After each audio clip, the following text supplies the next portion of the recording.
একদিকে যখন তৃণমূল প্রার্থী করেনি লোকসভা নির্বাচনে তখন ক্ষোভ, অন্যদিকে বিজেপিতে যাচ্ছেন অর্জুন সিং। এই খবর যখন, এই জল্পনা যখন সামনে আসছে তখন অর্জুন সিং এর অফিসের ছবিটা যদি দেখাই, বদলে গেল নেতা। অর্জুন সিং এর অফিসে সরল মমতা বন্দ্যোপাধ্যায়, অভিষেক বন্দ্যোপাধ্যায়ের ছবি, নেত্রীর ছবি সরল।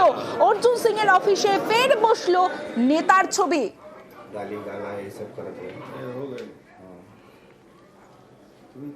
মমতা বন্দ্যোপাধ্যায়ের ফটো আপনার মাথার উপরে ছিল আর সরে গেল। তো আমি কি বলবো, সেটা তো নিশ্চিতভাবে সরিয়ে দিয়েছেন উনি নিজেই। আমি তো গেছিলাম এমন ভাবে, আমাকে কি বলা যায়, বেইজ্জত করা হলো। তো এটা আমি আশা করিনি, আমাকে ডিপ্রাইভ করে দেওয়া হলো প্ল্যান ওয়েথ। ব্যারাকপুর লোকসভার সাংসদ ছিলেন অর্জুন সিং, কিন্তু লোকসভার ভোট এসে যাওয়াতে প্রার্থী তালিকা থেকে তিনি বাদ গেছেন।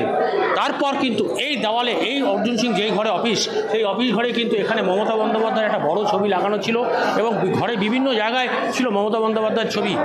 রাতারাতি কিন্তু পাল্টে গেল সেই ছবি। সেখানে এখন একদম ফাঁকা, পরিষ্কার করে দেওয়া হয়েছে। স্টিকার দিয়ে লাগানো ছিল, স্টিকারের ছাপ এখনও রয়ে গেছে। মমতা বন্দ্যোপাধ্যায়ের ছবি সেখানে আর নেই। এর থেকে কি বোঝা যায় তিনি কি দল পরিবর্তন করছেন? এটা কিন্তু তার একটা বড় ইঙ্গিত। কিন্তু তিনি পরিষ্কার নিজে মুখে স্বীকার করেননি এখনও তিনি কোথায় যাচ্ছেন।